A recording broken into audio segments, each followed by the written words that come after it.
రాధిక ఇదేమిటి ఇంత పిలిచినా ఉలుకు పలుకు లేదు ఇంట్లో ఎవరు లేరా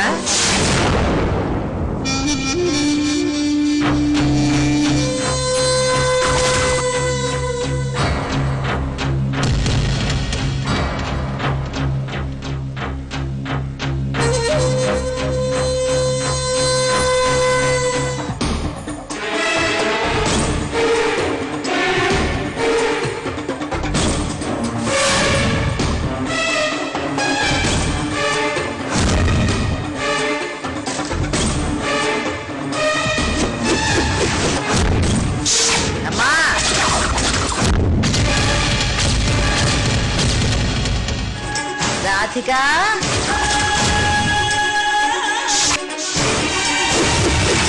ఇక్కడేం చేస్తున్నావు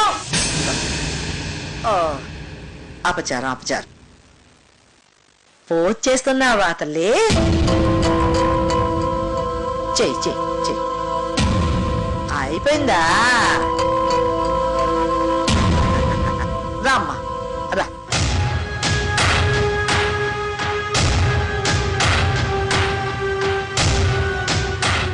ఇక్కడ పూజలు చేసి ఈ ఇంటిని ఉద్ధరించాలి అనుకుంటున్నావు బాగుంది ఆ ఇంట్లో పూజలు ఎవరు చేస్తారమ్మా అందుకే నేను తీసుకెళ్ళడానికి వచ్చాను అమ్మా ఇంటికి వెళ్దాం దా అయ్యో ఇదేమిటే ఇంత సన్నబడ్డావు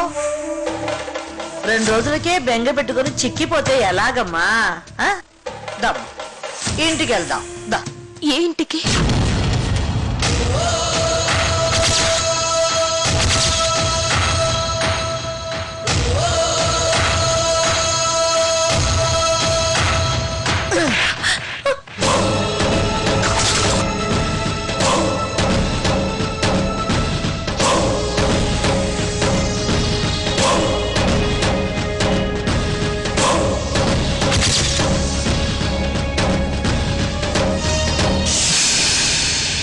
ఏ ఇంటికి ఏమిటమ్మా మన ఇంటికా అని అడగాలి ఇంట్లో నుంచి బయటికి వెళ్ళకపోతే మీ నాన్నగారు ఒట్టు అన్నారు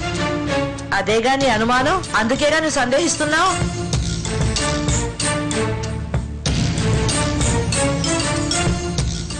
ఏదో మీ నాన్న మంచాన పడ్డాడు నా కూతురు గతి అలా అయిపోయింది అన్న బాధతో కోపంతో అన్న మాటలవి అవన్నీ నువ్వు లెక్కలోకి తీసుకోకూడదు సరేనమ్మా నీ కోసం ఆ ఒట్టు తీసి గట్టు మీద పెడుతున్నాను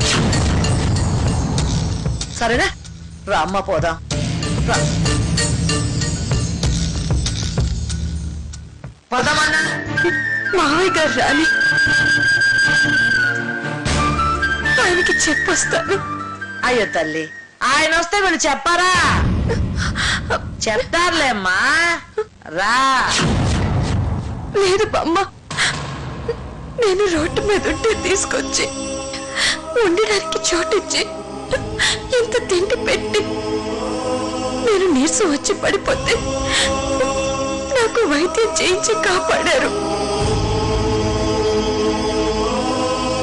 ఇంత చేసిన ఆయనకి ఒక్క మాట అయినా చెప్పకుండా వెళ్ళడం నాకిష్టం లేదు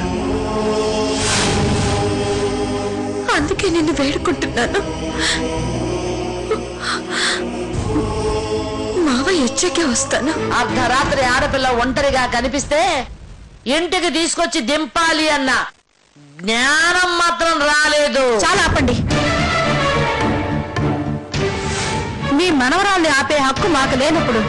నా కొడుకుని అనే హక్కు మీకు లేదు కాస్త పద్ధతిగా మాట్లాడితే బాగుంటుంది అబ్బో పద్ధతి మీ మనవడు మనవరాలతో కాపురం చేయకపోయినా ఏమీ అనకుండా ఊరుకుంటున్నారు ఏ సుఖము లేకుండా దాని గొంతు కోయడం మీ పద్ధతి